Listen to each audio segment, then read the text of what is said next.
Vice President Kamala Harris sitting down for her first interview tonight as a Democratic presidential nominee.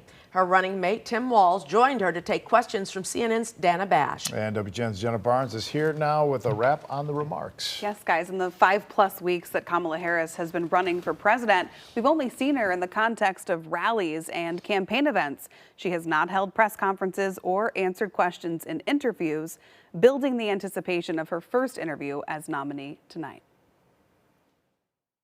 Day one, it's going to be about, one, implementing my plan for what I call an opportunity economy. Between a bus tour of Georgia and a rally in Savannah, Vice President Kamala Harris sat for her first interview since becoming the Democratic nominee for president. She says her first priority is growing the middle class and tackling what she calls a crisis of affordability. My proposal includes what would be a tax credit of $25,000 for first-time home buyers, so they can just have enough to put a down payment on a home, which is part of the American dream and their aspiration, but do it in a way that allows them to actually get on the path to achieving. Inspiring America to what can be, and I think many of these things that the Vice President's proposing are things that we share in values, and the child tax credit is one we know that reduces childhood poverty by 1/3. We did it in Minnesota. To have a federal partner in this, unbelievable, I think, in the impact that we can make. Her running mate, Minnesota Governor Tim Walz, at her side. He was asked to defend his characterization of his decades of service in the National Guard. This was after a school shooting, the ideas of carrying these weapons of war. And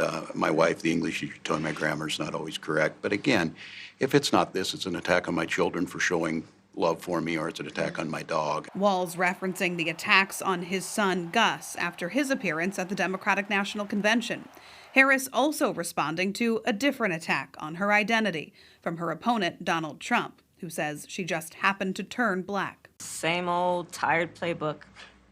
Next question, please. Yeah. Harris was also asked about the criticism that she's changed her stance on issues like immigration and fracking.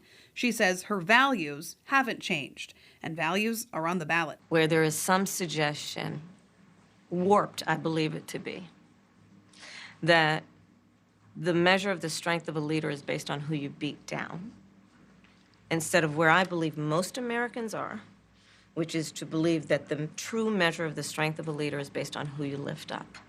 That's what's at stake as much as any other detail that we could discuss in this election. My advice for Kamala Harris would be continue to do these interviews. She was strong. She was fluent. She wasn't tripped up. She didn't fall in any traps. Did this interview move the needle in a positive way for her? Perhaps not. Did it move anything in a negative way? I think most definitely not. Harris said she supports a diversity of opinion, and that's why she would appoint a Republican to her cabinet if elected. Earlier tonight, Trump reacted to early clips of this interview that were released earlier. He was at an event in Wisconsin, and he said Harris did not look like a leader. She was at a big table, and she made it. She didn't look presidential at all. Right. Yeah. That's what he said. Debate soon. All right, thanks.